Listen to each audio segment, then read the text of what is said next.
In this tutorial, I'll show you how to sign into RuneLite on Steam with the Jagex account. Firstly, open RuneScape through Steam and go to Settings, Account, the Link account. Choose Link Steam account to Jagex account and sign in or create a Jagex account. Then confirm the link.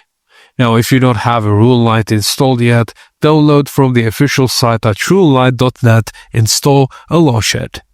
Now open the RuneLite launcher and look for the Jagex launcher login. But this will open the Jagex launcher login screen. Just sign in using your Jagex account email and password. Then select your RuneScape character to the one linked to Steam.